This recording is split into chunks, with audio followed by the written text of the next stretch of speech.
আমি আমার ক্ষুদ্র রিসার্চে, ক্ষুদ্র গবেষণায় বিভিন্ন স্কলারদের আলোচনা থেকে, বিভিন্ন বই পুস্তক থেকে রাসূল সাল্লাল্লাহু আলাইহি সাল্লামের 12টা মাইন্ডসেট পেয়েছি।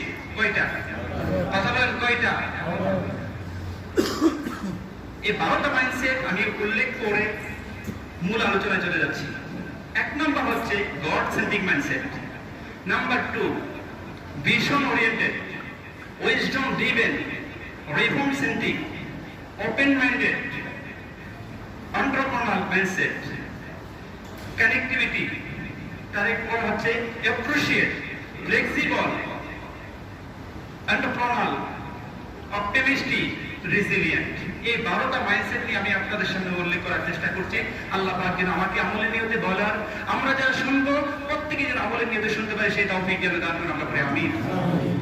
এই 12টা মাইন্ডসেটের প্রথম নম্বর মাইন্ডসেট হচ্ছে গড সেন্ট্রিক মাইন্ডসেট, আল্লাহ কেন্দ্রিক মাইন্ডসেট। গড সেন্ট্রিক মানে হচ্ছে কি আল্লাহ কেন্দ্রিক মাইন্ডসেট। অর্থাৎ রাসূল সাল্লাল্লাহু আলাইহি ওয়াসাল্লাম যে কোনো কাজে, যে কোনো সময় আল্লাহ তাআলাকে ফিল করতেন। সুবহানাল্লাহ।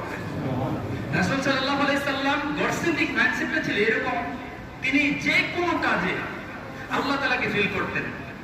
যে কোনো সময় তিনি বলতেন আমার কেউ নয়, কিন্তু কে আছেন? আল্লাহ আছেন। তিনি সব সময় আল্লাহ তাআলাকে নিয়ে চিন্তা করতেন, আল্লাহ তাআলার বিষয়গুলোকে নিয়ে সামনে উপস্থাপন করার চেষ্টা করতেন। তিনি আল্লাহকে অভিভাবক হিসাবে গ্রহণ করার চেষ্টা করতেন। এটাই হচ্ছে গড সেন্ট্রিক মাইন্ডসেট। দেখছেন, গড সেন্ট্রিক মাইন্ডসেটটাকে আমি বোঝাতে পেরেছি আপনাদেরকে? কথা বলেন। অর্থাৎ তিনি সবসময় কাকে ফিল করতেন? কথা বলেন, কাকে ফিল করতেন? আল্লাহকে ফিল করতেন। আমার কেউ নাই, কিন্তু একজন আছেন, তিনি কে? আর আল্লাহকে তিনি সব সময় অভিভাবক হিসাবে মেনে নিতেন। সুবহানাল্লাহ। আর আপনি যদি এই গড সেন্ট্রিক মাইন্ডসেটের অধিকারী হতে পারেন, আপনি একটা পাওয়ারফুল ডিভাইনের মধ্যে থাকবেন, পাওয়ারফুল সিকিউরিটির মধ্যে থাকবেন। তার কারণ হলো আপনার মধ্যে গড সেন্ট্রিক মাইন্ডসেট আছে।